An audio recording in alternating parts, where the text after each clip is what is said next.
Hello everyone. Welcome back to my channel. ఈరోజు మనం 'turbulence' movie review గురించి మాట్లాడుకుందాం.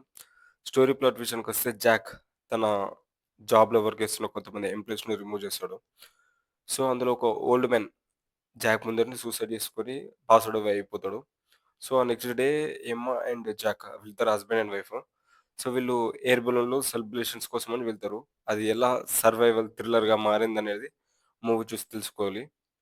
ప్లస్ పాయింట్స్ బార్‌లో ఒక క్యూట్ కన్వర్జేషన్ ఉంటది. అది బాగా నచ్చింది నాకు. ఎయిర్ బెలూన్‌లో జర్నీ చేసే సీన్స్ కొన్ని చాలా బాగున్నాయి.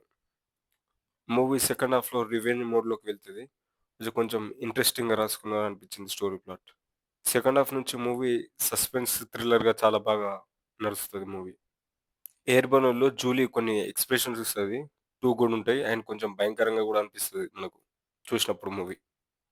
ఈ మూవీలో హార్ట్ బ్రేకింగ్ సీన్ కొంచెం ఎమోషనల్‌గా కనెక్ట్ అవుతాం. అండ్ కొంచెం హార్ట్ టచింగ్‌గా అనిపిస్తది. అన్‌ఎక్స్‌పెక్టెడ్ ట్విస్ట్ అనేది ఉంటది లాస్ట్‌లో. అది బాగా నచ్చింది నాకు. హీరో కంటే కూడా హీమా యాక్టింగ్ చాలా బాగా యాక్టింగ్ చేసింది. ఫస్ట్ నుంచి పడితే ఎండ్ వరక తను ఎలా ఉంటదంటే ఫస్ట్ మొత్తం ఇన్నోసెంట్ మూడ్‌లో ఉంటది. సెకండ్ హాఫ్ అయితే ఒక్కసారి రివెంజ్ మోడ్‌లోకెళ్ళిన తర్వాత తన యాక్టింగ్ గాని, తన ఎక్స్‌ప్రెషన్స్ గాని చాలా బాగా వర్కౌట్ అయ్యాయి. మూవీకి అసలు ప్లస్ పాయింట్ ఏందంటేనే హిమ. అంటే జాకోల వైఫ్.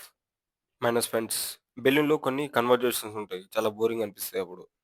వీఎఫ్ఎక్స్ అయితే ఇంకా ఘోరంగున్నది. వీఎఫ్ఎక్స్ గురించి ఎంత తక్కువ మాట్లాడుకుంటే అంత మంచిది. దీనికంటే 'స్కంద' అండ్ 'అఖండ 2' అంటే 'ఆదిపురుష్' ఇంకొక 100 సార్లు చూసినా గాని అదే పోపనిపిస్తది దీనికంటే.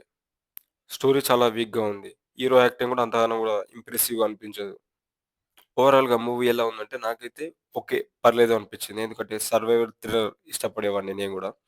సో, సర్వైవల్ థ్రిల్లర్ ఇష్టపడే వారికి ఈ మూవీ చాలా బాగా నచ్చుతది. అండ్ ఫ్యామిలీతో చూడొచ్చు ఈ మూవీ. కాకపోతే కొంచెం ఒక బ్రూటల్ సీన్ అనేది ఒకటుంటది. సో, దాన్ని పక్కన పెడితే ప్రతి ఒక్కళ్ళు చూడొచ్చు.